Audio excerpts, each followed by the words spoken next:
اعوذ باللہ من الشیطان الرجیم بسم اللہ الرحمن الرحیم لقد تاب اللہ علی النبی والمہاجرین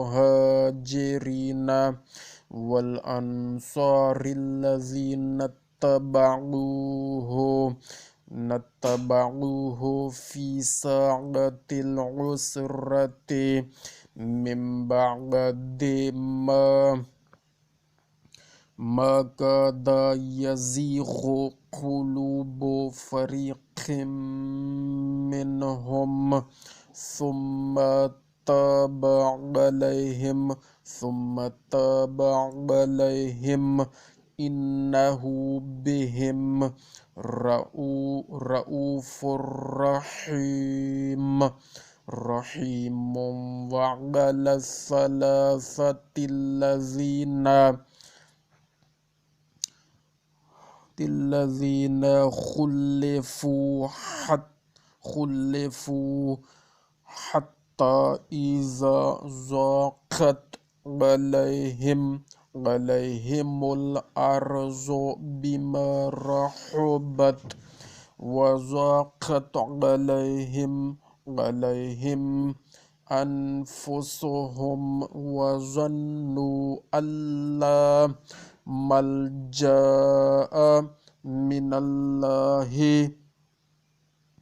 إلا إليه ثم تاب عليهم ليتوبوا إن الله هو التواب الرحیم۔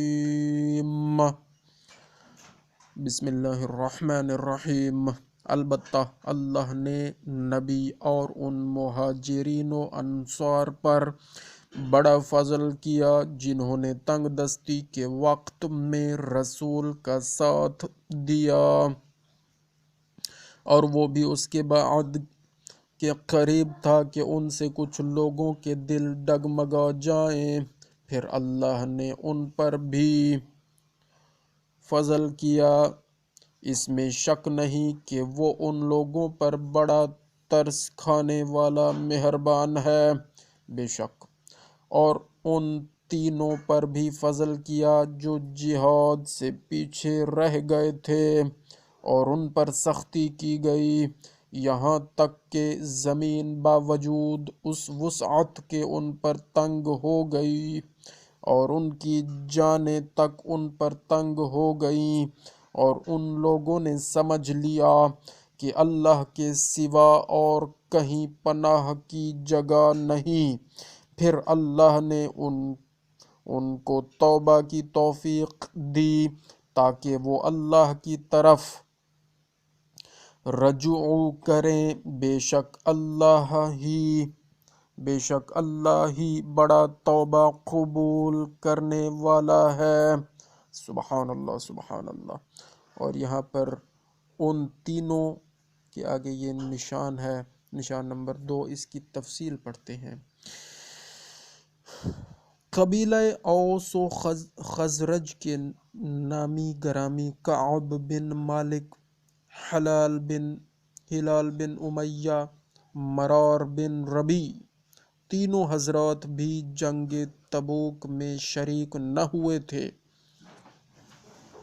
جب بیٹھ رہنے والوں کی مذمت نازل ہوئی، حضرت رسول صلی اللہ علیہ وآلہ وسلم کی خدمت میں حاضر ہوئے اور اپنے گناہ کا اقرار کیا، تو آپ صلی اللہ علیہ وآلہ وسلم نے مومنین سے فرمایا کہ ان لوگوں سے کلام نہ کرو۔ غرض لوگوں نے ان سے بات کرنی چھوڑ دی اور ان کی عورتوں نے بھی ان سے کنارہ کشی کی۔ تب ان لوگوں نے اپنا خیمہ ڈیرا جنگل میں ڈالا اور گریہ و زاری شروع کی۔ 50 دن تک اسی حالت میں رہے۔ اللہ اکبر۔ 50 دن تک اسی حالت میں رہے۔ اس وقت یہ آیت نازل ہوئی اور مومنین نے ان کو قبول توبہ کی خوشخبری دی۔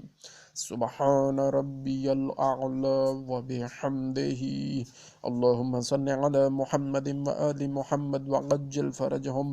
الحمدللہ آیت نمبر 118 تک 116 سے 118 تک کی تلاوت اور اس کا ترجمہ اور تھوڑی سی تفصیل پڑھنے کی سعادت حاصل کی۔ اللہم صلی علی محمد و آل محمد وعجل فرجہم۔